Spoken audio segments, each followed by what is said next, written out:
The sea shimmered beneath the morning sun, calm yet deceptive, for beneath its surface the fate of Greece waited to be decided. The year was 480 BC. The place, the narrow straits between Salamis and the coast of Attica. To the east, the might of the Persian Empire. Hundreds of ships, tens of thousands of sailors, the greatest naval force the ancient world had ever seen. To the west, a ragged alliance of Greek city-states, outnumbered, divided, and desperate. Only a year earlier, the Persians had swept through Greece like a storm.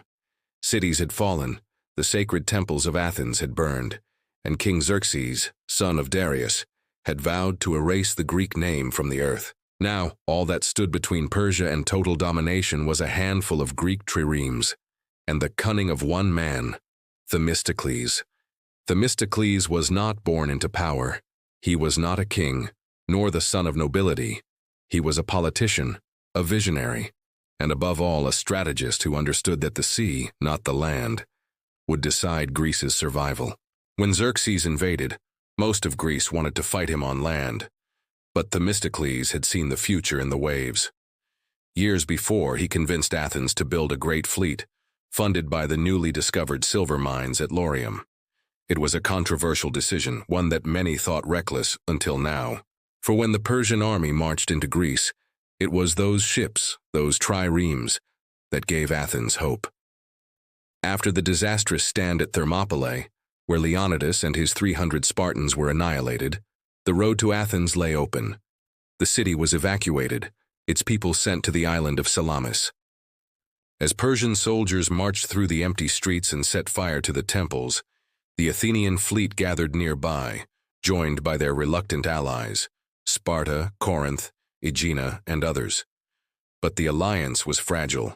The Greek admirals quarreled constantly. Some wanted to retreat to the Isthmus of Corinth, where they could defend the Peloponnese behind its narrow wall. Themistocles alone insisted they fight at sea, here at Salamis. If they abandoned the straits, he warned, Greece would be lost. The Persian navy was enormous, over 1,000 ships, drawn from every corner of the empire, Phoenicians, Egyptians, Cypriots, Ionians. They were faster, more numerous, and better equipped than the Greeks. But their strength was also their weakness. Themistocles knew the Persians could not maneuver easily in tight waters. Their ships needed space to surround and crush their enemies, a tactic that worked on open seas, but not within narrow straits. And so, he devised a plan, one that would force Xerxes to attack on ground of his choosing. He sent a secret message to the Persian king, pretending to betray his allies. In that message, Themistocles claimed that the Greeks were demoralized, that they were planning to flee during the night. If Xerxes attacked at dawn, he would catch them in confusion and destroy them all. The trap was set. Before sunrise, the Persian fleet rode into the narrow channel, confident of victory. Xerxes himself sat upon a golden throne atop the cliffs overlooking the sea, surrounded by scribes ready to record his triumph. But as the first rays of morning broke across the water, the Greeks began to sing. From within the mist, their voices rose, hymns to freedom and the gods of war. It was not the sound of men in panic, but of men ready to die. Themistocles had done it. The Persians were trapped. The narrow straits that Xerxes thought would deliver victory now worked against him. His ships could not spread out. They collided with one another, their oars entangling, their formation collapsing. The Greeks, in tight lines and perfect coordination, charged. The Athenian triremes struck first, their bronze rams slamming into the wooden hulls of Persian ships. The impact shattered timbers and sent splinters flying through the air. Men screamed, fell into the sea, and were crushed beneath the oars of their own vessels. Then came the Spartans, the Corinthians, the Aeginetans, wave after wave of Greek ships, striking from every angle. The sea that had been calm at dawn was now chaos, a storm of crashing wood, shouting men, and rising smoke. Themistocles' plan worked perfectly. Every attempt by the Persians to turn or retreat only made the confusion worse. Their numbers, once overwhelming, now doomed them. On his throne above the battlefield, Xerxes watched in disbelief. What he had expected to be a swift annihilation had turned into disaster. Below him, the pride of his navy, The Phoenician squadrons were sinking one by one. Even the famed Persian admiral Artemisia of Halicarnassus, one of the few women commanders in the ancient world, realized the battle was lost. She turned her ship and rammed another Persian vessel to escape pursuit, a move so bold that Xerxes, seeing it from afar, mistook her treachery for heroism. By midday, the waters of Salamis ran red. When the smoke cleared, the straits were littered with wreckage and bodies. Out of more than 1,000 Persian ships, nearly half were destroyed or captured. The Greeks had lost only a fraction of that number. Xerxes' dream of conquering Greece shattered that day upon the sea. The victory was not only military, it was symbolic. A free alliance of city-states had defied the largest empire on earth. The gods, it seemed, had favored the smaller, braver side. As the surviving Persian ships fled toward the open waters, Themistocles stood at the prow of his trireme, watching the sun sink behind the mountains of Salamis. He knew this was more than a battle. It was a turning point.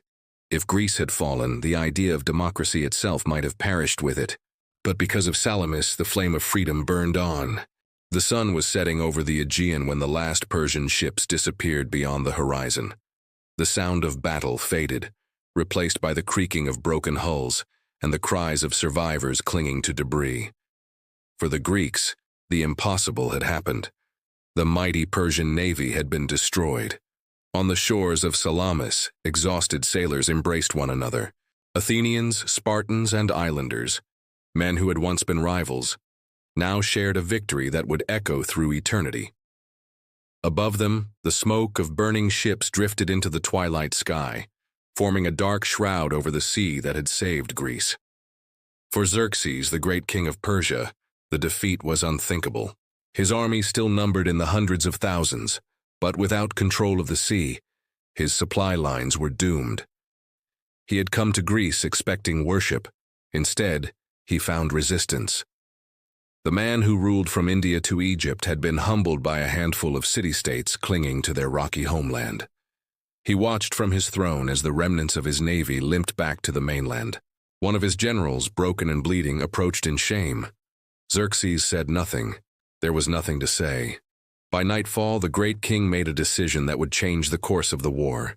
He would return to Asia, leaving a portion of his army under the command of Mardonius, his most trusted general. Xerxes began his long retreat across the Hellespont. The bridges of boats he had built to invade Greece were now used for his escape. The dream of conquering Europe, the dream of his father, Darius, had died in the waters of Salamis. But Greece was not yet free. Mardonius remained, determined to restore Persian honor. He wintered in Thessaly, gathering reinforcements and waiting for spring. In Athens, the city lay in ruins, temples blackened, statues shattered, the Acropolis reduced to ash. Yet the Athenians returned, rebuilding their homes from the stones that had survived. Their courage, like their walls, could not be destroyed. As the year 479 BC dawned, the Greek alliance prepared for one final confrontation. At Plataea, on the plains of Boeotia, the armies of Greece and Persia would meet for the last time. The Persian force was immense, but the Greeks had learned. They had faced the empire's might at Marathon, its fury at Thermopylae, and its arrogance at Salamis. Now they stood united under Spartan leadership, their ranks tight, their spirits unbroken. The battle that followed was brutal and chaotic. Thousands fell on both sides. But once again, Greek discipline triumphed over Persian numbers. When Mardonius was struck down in battle, his army broke and fled. The Greeks pursued, cutting them down as they ran. By the end of the day, the Persian invasion was over, not just at sea, but on land. That same year, far to the north, the Greek fleet struck again, this time at Mycale, destroying what was left of the Persian navy. The invasion of Greece, which had begun with fire and terror, ended with flame and vengeance. The Persian Empire would endure for centuries, vast and powerful, but it would never again threaten Greece. The Aegean was now a Greek sea. The cities that had once trembled before Persia began to dream of unity, of empire, of destiny. From the ashes of Athens rose the golden age of Greece. Philosophy, art, democracy, and science all would flourish in the peace that followed the Persian Wars. The victory at Salamis was more than military. It was civilizational. Had the Persians triumphed, the fragile experiment of democracy might have been extinguished forever.